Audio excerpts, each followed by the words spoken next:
BK Goyal practical 22, ठीक है। Concept है हमारा provision for depreciation. Okay, x limited which close it book of account every year on 31 मार्च, 31 मार्च को इनके अकाउंट्स क्लोज होते हैं, ठीक है। परचेज्ड किए इन्होंने 1 अक्टूबर 2011 को एक मशीन, कॉस्टिंग है उसकी 4,40,000। इन्होंने एक और मशीन 1 अप्रैल 2012 में परचेज की है, फिर 2013 में सेल की है, फिर 14 में भी कोई एक्टिविटी की। इस तरीके से ईयर आफ्टर ईयर कोई ना कोई एक्टिविटी है। लास्ट में कह रहा है the company right of depreciation at the rate 10% per annum. Company जो डेप लगाती है वो 10% पर एनम से लगाती है और स्ट्रेट लाइन मेथड से लगाती है इसमें, ठीक है, ईच ईयर। अब हमें क्या करना है, show the machinery account, depreciation account and provision for depreciation account for 4 year. 4 साल के लिए आपको बनाना है। एसएलएन मेथड है इसके अंदर। ओके, तो गाइस सबसे पहले आपको पता है, आप जब मशीन खरीदते हो, मैं एंट्री आज लिखूंगा नहीं, सिर्फ मुंह से बोलूंगा, आपको याद खुद से वीडियो देख के घर पे करनी है। आप नहीं याद करोगे वो आपका हेडेक है, ठीक है। उत्कर्ष याद नहीं करोगे, वीडियो नहीं देखोगे तो तुम्हारा हेडेक है। याद है, बस आप सीडी वीडियो बताओ। सबसे सब कुछ बताऊंगा क्या, सीडी वीडियो बताओ। इसमें सबसे पहले बेटा आपने जो पहली एक्टिविटी की है वो 1 अक्टूबर 2011 को की है, यानी कि आपका जो ईयर माना जाएगा वो 2011-2012 माना जाएगा। यहाँ आप 2011-2012 मेंशन करेंगे दोनों तरफ, दोनों ही अकाउंट्स में एक्चुअली आप 2011-12 मेंशन करेंगे, तीनों ही अकाउंट्स में इनफैक्ट, क्योंकि उसने आपसे तीनों ईयर का पूछा है। आज ये पूछ ले, कल कुछ और पूछिए, पढ़ तो रहा नहीं तू, ठीक है। तीनों ईयर का आपने डेट डाल दिया। अब आप जैसे जैसे उसमें लाइन बोलेगा वैसे वैसे ईयर के रेंज को ध्यान में रख के आप उसकी एंट्री करेंगे। सबसे पहले उसने क्वेश्चन में बोला है 1 अक्टूबर 2011 को एक मशीन खरीदी है 4,40,000 रुपए की। जब हम मशीन खरीदते हैं तो एंट्री होती है machinery account debit to bank account. आप मशीनरी का अकाउंट बना रहे हो तो पोस्टिंग हो जाएगी अक्टूबर 1 में टू बैंक अकाउंट,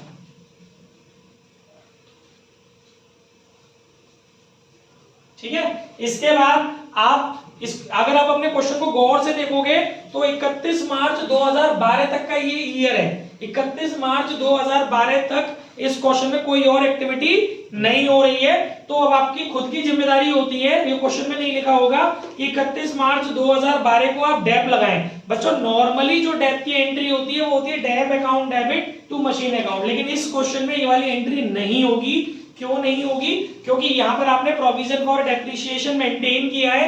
तो जब आप provision for depreciation account maintain करते हैं तो वहां पर आपकी जो डेप्रिसिएशन की एंट्री होती है that is depreciation account debit to PFD, provision for depreciation. Listen again, depreciation debit to provision for depreciation.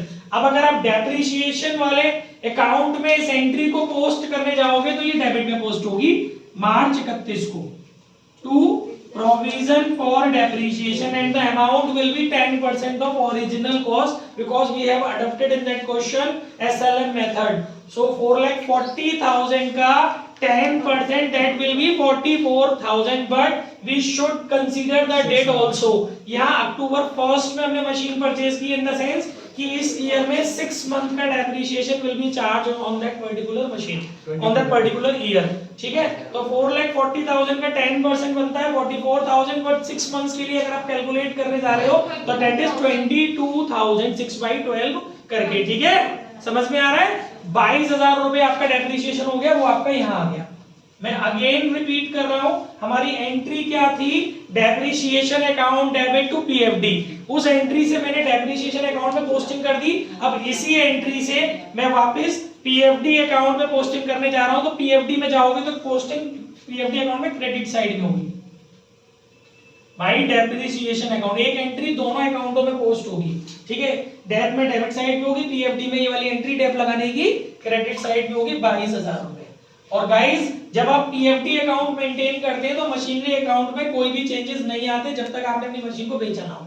तो जो आपका बैलेंस मशीन की कॉस्ट है वही आपका बैलेंस आ जाएगा मार्च 31 को 4,40,000 4,40,000 और यही आपका बैलेंस आ गया बाई बैलेंस डोंट टॉक 4,40,000, ठीक है। ये बैलेंस आपका उतर के यहाँ आ गया 12-13 में, अप्रैल 1 में टू बैलेंस बीडी कोई खरीदी है क्या मशीन इस ईयर में? एक और इस ईयर में थोड़ी ना खरीदी है। खरीदी है। मार खानी है, कौन कह रहा है खरीदी है? खरीदी तो है सर। इस ईयर में खरीदी है, 1 अप्रैल 2012 11 में लगेगा, 11-12 में लगेगा, मार पड़ जाएगी। इसकी डेट रेंज देख लो, 31 मार्च 2012।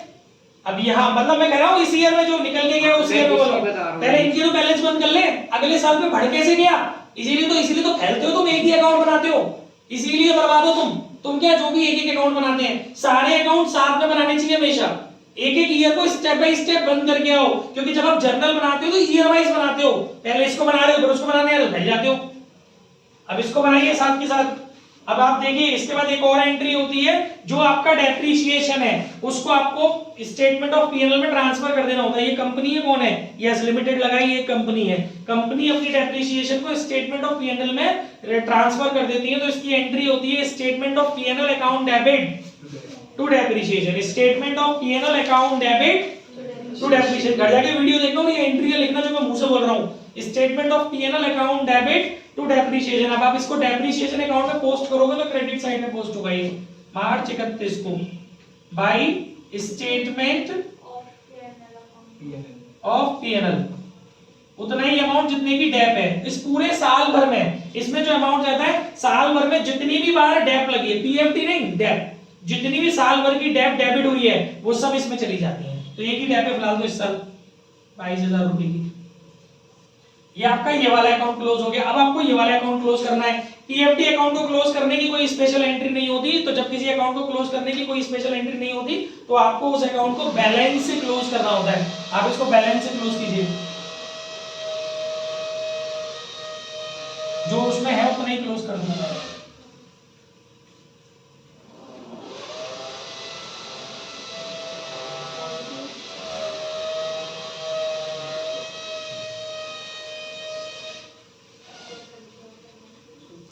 यहां तक किसको क्या दिक्कत है? ठीक है।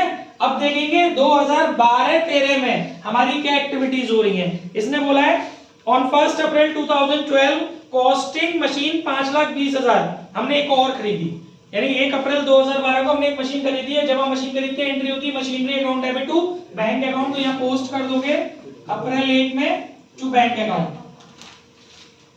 5 लाख रुपए है ना, 5,20,000। अब आप क्या करेंगे, अब इस ईयर में कोई भी एक्टिविटी नहीं है। 1 अप्रैल 2012 से लेकर के 31 मार्च 2013 तक आपके क्वेश्चन में कोई और एक्टिविटी नहीं है, तो एज यूजुअली 31 मार्च 2013 को आप लोग डेप्रिसिएशन लगाओगे और पीएफटी अकाउंट आप मेंटेन कर रहे हो तो डेप की एंट्री होगी जो भी बताई थी मैंने, dep account debit to PFT. दोनों मशीनों पे एसएलएन मेथड से डेप लगा के साल भर का, ये बिगिनिंग से पूरी साल का लगेगा 10% ओरिजिनल कॉस्ट पे, और ये भी ओरिजिनल कॉस्ट पे 10%। मशीन नंबर 1 की ओरिजिनल कॉस्ट 4,40,000 है, 4,40,000 का 10% हो गया 44,000। मशीन नंबर 2 की ओरिजिनल कॉस्ट है 5,20,000, 10% हो गया 52,000। 44,000 और 52,000 हो गया 96,000। ये आप डेप लगा दोगे 31 मार्च 2013 को, dep account debit to PFT dep में पोस्टिंग करोगे तो यहां आ जाएगी डेबिट में। जिसको एंट्री आती है उसको सब कुछ आता है, और इसी को आप पीएफटी में ले जाओगे तो क्रेडिट साइड में आएगी। सारा खेल हो एंट्री से रहा है। इसके बाद कोई और स्पेशल नहीं है। फिर मैंने आपको बोला था कि साल भर की जो भी डेब है आपकी, वो ये इस ईयर की आपकी जो डेब है वो 96,000, उसे आप स्टेटमेंट ऑफ पीएनएल से चार्ज कर लो, एंट्री हो जाएगी statement of PNL debit to depreciation. Depreciation में जाओगे तो इधर आ जाएगा। पोस्टिंग करके देख लेना घर पे जनरल से लेकर, वीडियो सुन के। स्टेटमेंट ऑफ पीएनएल शॉर्ट में लिख दिया मैंने।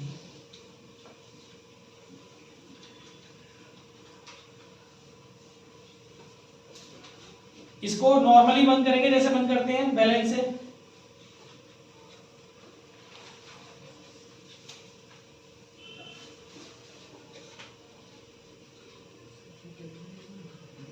ठीक है, अब आ जाओ नेक्स्ट ईयर।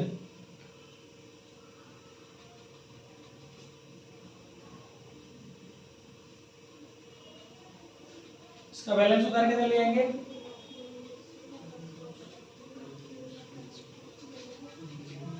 ठीक है, अब थर्ड ईयर में देखेंगे हम 1 अप्रैल 2014 से लेकर के इस वाले अकाउंट को बंद करो, मशीन को पहले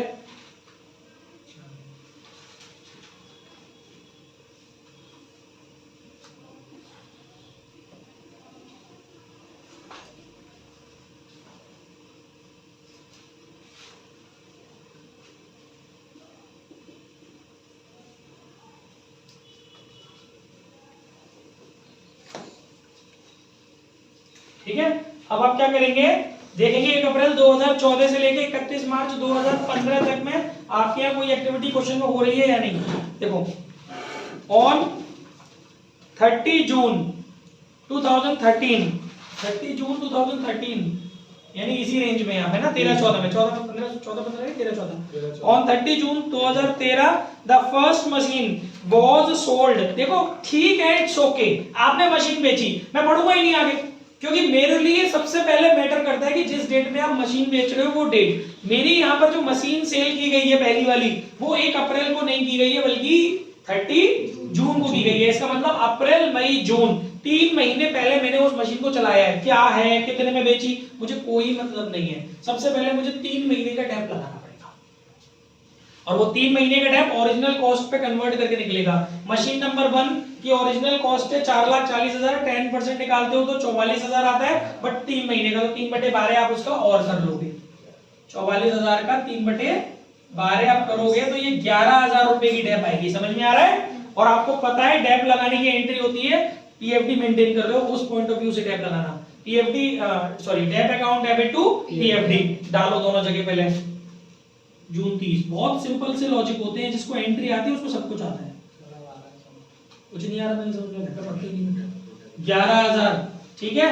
पीएफडी अकाउंट, ये चीज मैंने पहले भी कराई है वीडियो में, सेम टू सेम ऐसे ही बोल के पीएफडी में डालोगे तो इधर आ जाएगा। आपको मेहनत ही नहीं करनी तो टीचर थोड़ी ना करेगा मेहनत। भाई डेप 11,000।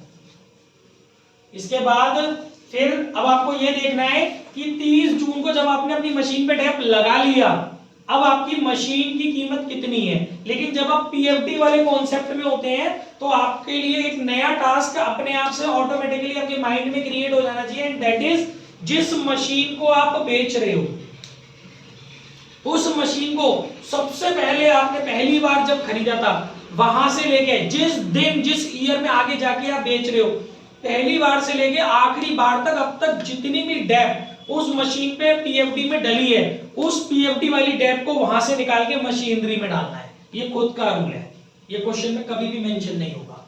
जिस मशीन को आपने बेचा है उस मशीन को डे 1 से लेके जिस दिन आपने बेचा है उस दिन तक जितनी भी टोटल उस मशीन पर डेप लगी है उन डेप को आपको अलग करना है। ठीक है ना। आप चाहे तो यहाँ पर ऐसे ब्रैकेट में दिखा भी सकते थे। पहली वाली मशीन पे कितनी थी 44 और दूसरी वाली मशीन थी 52, ऐसे बनी थी वो 96। तो आप देख सकते हो मशीन नंबर 1 पर एक आपकी डेप लगी थी 22,000 की, दिख रहा है ना। पीएफडी अकाउंट से भी देख सकते हो, एक डेप लगी थी आपकी 22,000 की और एक आपकी डेप लगी थी 44,000 की। क्योंकि आपने क्या दोनों मशीनें बेची नहीं ना, केवल एक ही मशीन बेची है ना, मशीन नंबर 1।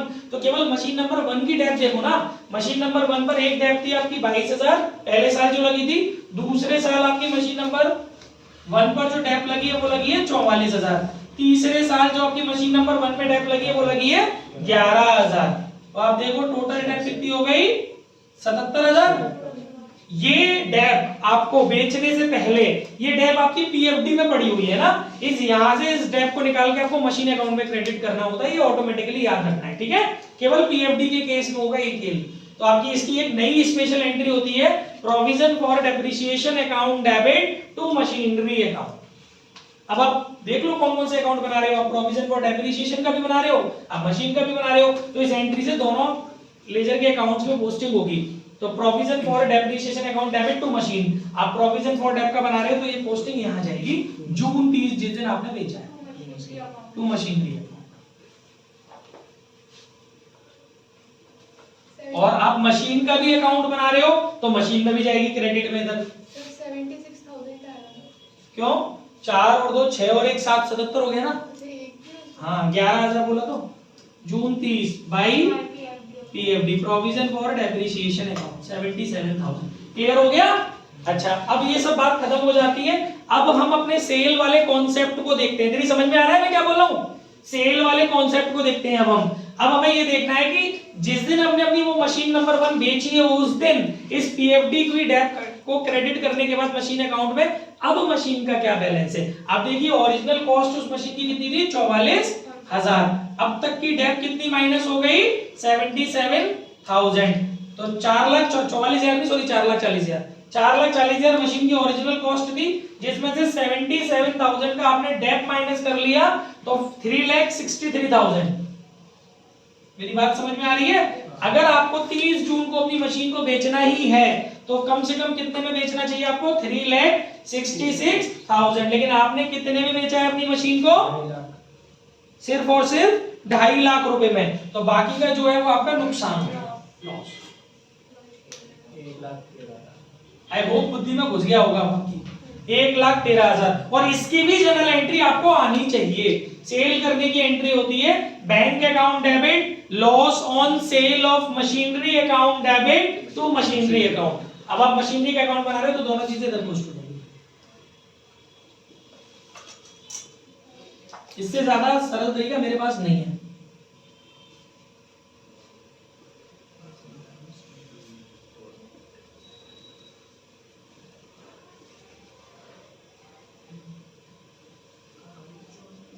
अब आपकी मशीन नंबर 1 पूरी तरीके से फिनिश हो गई। हम देख लेते हैं कहीं 13-14 में कोई और दूसरी मशीन हमने खरीद तो नहीं ली है।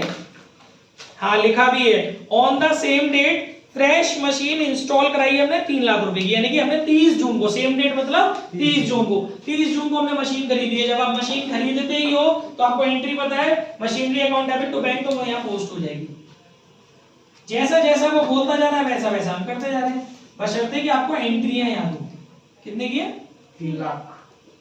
अब हमारे पास गाइस 2 मशीनें हो गई हैं, मशीन नंबर 2 और मशीन नंबर 3, ठीक है। और इस डेट पे कोई और एक्टिविटी हुई है? नहीं हुई है। अब वो 2014 हुई है जुलाई को, वो तो बात की बात है। अब हमारे पास एज यूजुअली मार्च 31 में जितनी भी मशीनें बच रही हैं बिकने के बाद, उन मशीनों पर मार्च 31 में हमको डेप लगाना है एसएलएम मेथड से। मशीन नंबर 2 बच रही है, मशीन नंबर 2 की ओरिजिनल कॉस्ट है 5,20,000, तो उसका 10% कितना हो जाएगा?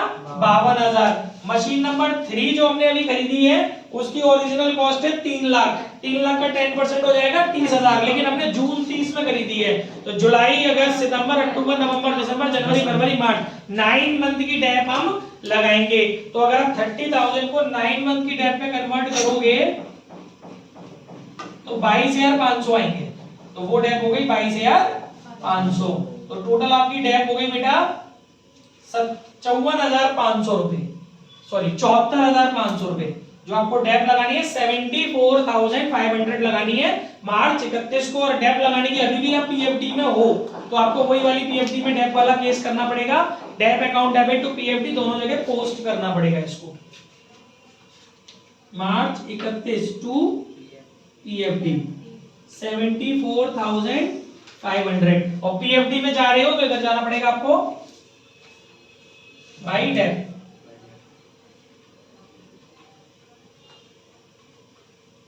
और आपको पता है इस साल जितनी भी डेप डेबिट हुई हैं उन डेपों को जोड़ करके आपको, जितनी भी डेप आपकी डेबिट हुई है उन डेपों को जोड़ करके आपको स्टेटमेंट ऑफ पीएनएल में डालना है। इस साल आप देखिएगा कितनी डेप डेबिट हुई है, 2 डेप डेबिट हुई है, 11,000 और 74,500। तो टोटल हो गए 85,500। इसकी एंट्री होगी statement of PNL debit to dep. Dep का बना रहे हो तो बाय स्टेटमेंट ऑफ पीएनएल।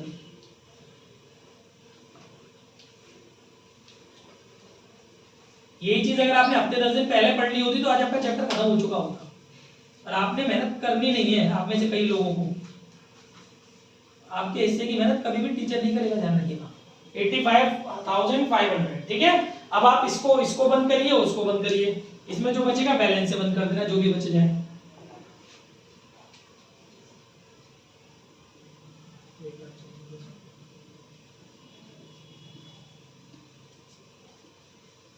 इधर के टोटल में से इधर का टोटल घटा दो।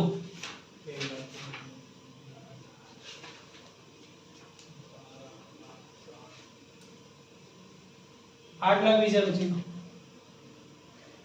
सीधा सा लॉजिक होता है, 3 मशीन है, एक थी 4,40,000 की कॉस्ट की, एक थी 5,20,000 कॉस्ट की, एक थी 3,20,000 कॉस्ट की। एक मशीन चली गई तो 2 मशीनों की कॉस्ट बचेगी ना, या फिर जोड़ घटा के कर लो, उसमें क्या है, ठीक है। इसको उतार के ले आओ उधर। लास्ट ईयर है 3-4 साल कमाया था, 1 2 3 14 साल है।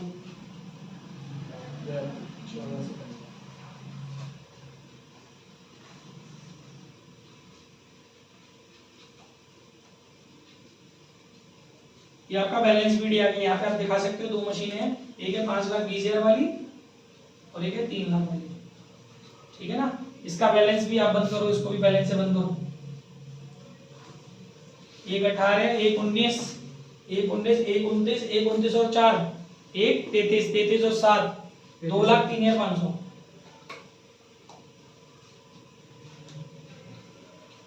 2,03,500 में से 77 गए 70 गए 1,33,500 1,33,500 ना 1,33,500 में से 3.5 गए 1,30 और 3.5 खींच ले 1,26,500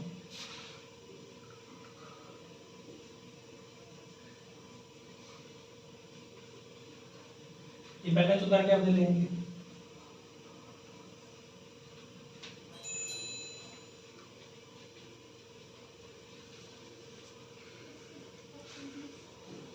ठीक है ना।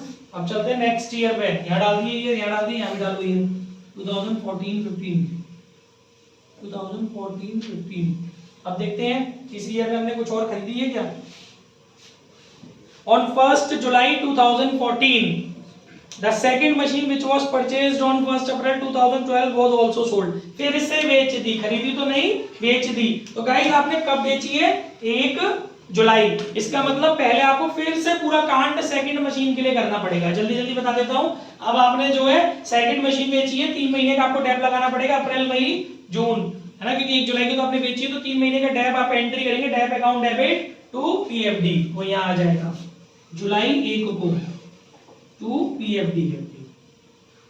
अमाउंट निकलेगा ओरिजिनल कॉस्ट का 10% और जो 3 महीने में कन्वर्ट करेंगे। सेकंड मशीन की ओरिजिनल कॉस्ट है 5,20,000, 10% हो गया 52,000, 3 महीने में कन्वर्ट करोगे 13 चौके 52 13,000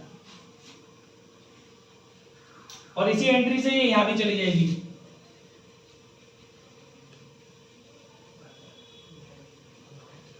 अब आप खुद से देखो, अब ये कैलकुलेशन डायरेक्ट ओवरली करेंगे हम, क्योंकि एक तमीज से कर दी हमने हमारी ओरिजिनल। अब फिर मैंने आपको सेकंड स्टेप बताई थी इसके अंदर, डे 1 से लेके सेकंड मशीन की डे 1 से लेके जिस दिन आपने मशीन सेल की है उस दिन तक जितनी भी डेप पीएफडी में पड़ी हुई है उसको उठा के मशीनरी अकाउंट में क्रेडिट करो।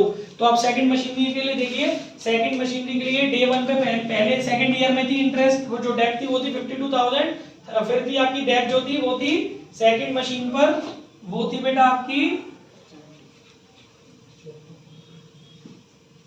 52,000। यहाँ भी 52,000 और यहाँ भी 52,000 और यहाँ पर 13,000। मेरी बात समझ में आ रही है। सेकंड मशीन पर सेकंड ईयर तो शुरू हुई, सेकंड मशीन फर्स्ट ईयर में तो थी नहीं हमारे साथ। सेकंड मशीन पर पहली डेप लगी 52,000, दूसरी डेप भी 52 लगी, टोटल हो गया 1,04,000। तीसरी डेप लगी सेकंड मशीन पर 13,000, तो टोटल हो गया हमारा 1,17,000। यानी अभी हमारी डे 1 से लेके on the date of sale 1,17,000 rupees की डेप है और उसकी एंट्री होगी PFD account debit to machinery account. तो मशीनरी में इधर आ जाएगा,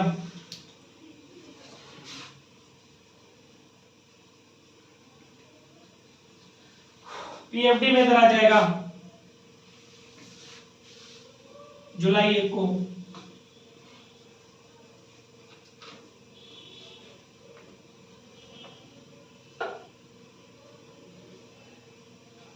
एक 1,17,000। ठीक है। अब आप अपनी मशीन की एक्चुअल कॉस्ट निकालिए, एक्चुअल डब्ल्यूडीपी निकालिए। आपकी मशीन की एक्चुअल कीमत थी 5,20,000, जिसमें से टोटल डेप कितना लग गया 1,17,000। 5,20,000 में से 1,17,000 घटाएंगे तो 4,03,000 बचेंगे।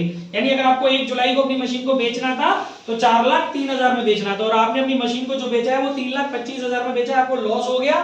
तो कैश अकाउंट या बैंक अकाउंट डेबिट और loss on sale of machinery account debit to machinery account यहाँ आ जाएगा भाई।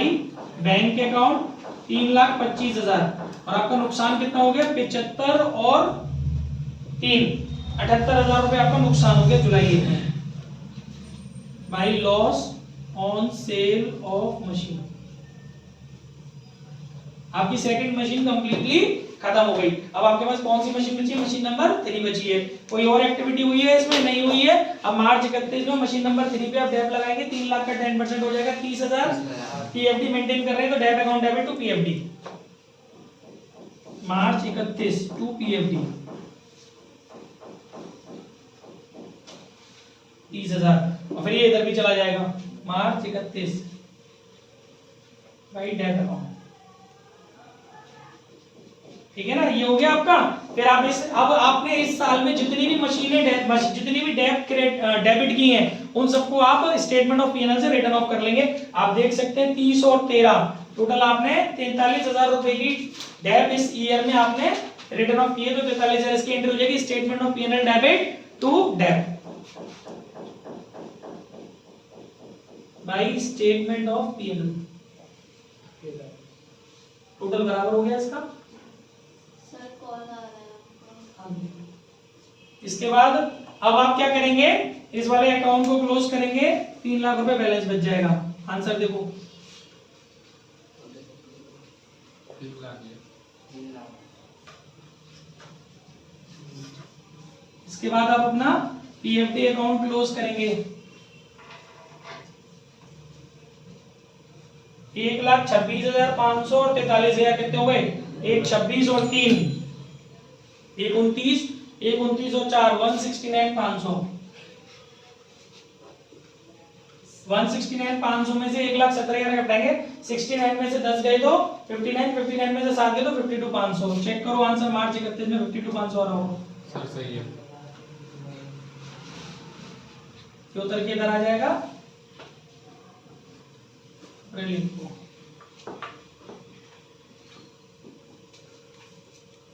इससे ज्यादा पीएफडी में कुछ नहीं रहता। कदम कहानी पॉज करो।